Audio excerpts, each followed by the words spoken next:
সম্ভাবনাময় কদরের রাতগুলোতে যে বাক্যটি 41 বার পরে দোয়া করলেই দোয়া কবুল হয় ইনশাআল্লাহ, এবং কি এই বাক্যটি এত পাওয়ারফুল বাক্য, আল্লাহর হাবিব বলেছেন এই বাক্য দিয়ে দোয়া করলে আল্লাহ কখনো দোয়া ফেরত দেয় না। একদিন আল্লাহর হাবিব সাল্লাল্লাহু আলাইহি ওয়াসাল্লাম মসজিদে নববীতে বসা ছিলেন, সাথে আনাস রাদিয়াল্লাহু তাআলা সম্ভবত তিনি বসা। আল্লাহর হাবিব সাল্লাল্লাহু আলাইহি ওয়াসাল্লাম বসা, একজন সাহাবী আল্লাহর হাবিব সাল্লাল্লাহু আলাইহি ওয়াসাল্লামের পাশে এসে হাত তুলে দোয়া করছিলেন। দোয়া করতে করতে পড়লেন, ইয়া হাইয়ুন ইয়া কাইয়্যুম ইয়া জাল জালালি ওয়াল ইকরাম। আল্লাহর হাবিব সাল্লাল্লাহু আলাইহি ওয়াসাল্লাম আনাস রাদিয়াল্লাহু আনহুকে বললেন, আনাস, এই যে ব্যক্তিটি নিজের জন্য দোয়া করতেছে, এই ব্যক্তির সব দোয়া আল্লাহ কবুল করে নেবে, কেননা এই ব্যক্তি এমন একটি বাক্য পড়েছে, এই বাক্য দিয়ে দোয়া করলে আল্লাহ খালি হাতে দোয়া ফেরত দেয় না।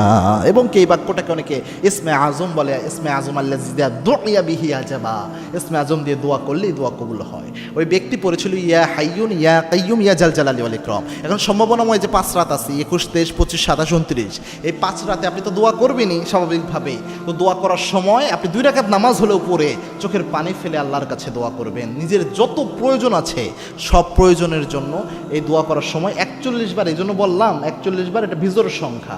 এবং অনেক আলেম ওলামা একরাম প্রেসক্রাইব করেন যে কোনো আমল করার ক্ষেত্রে 21 বার 41 বার এইভাবে তারা প্রেসক্রাইব করেন, এবং এটা বরকত রয়েছে। আপনি এটাকে ফরজ ওয়াজিব মনে করবেন না, বিজোড় সংখ্যা মনে করে 41 বার পড়বেন, ইয়া হাইয়ুন ইয়া কাইয়্যুম ইয়া জাল জালালি ওয়াল ইকরাম।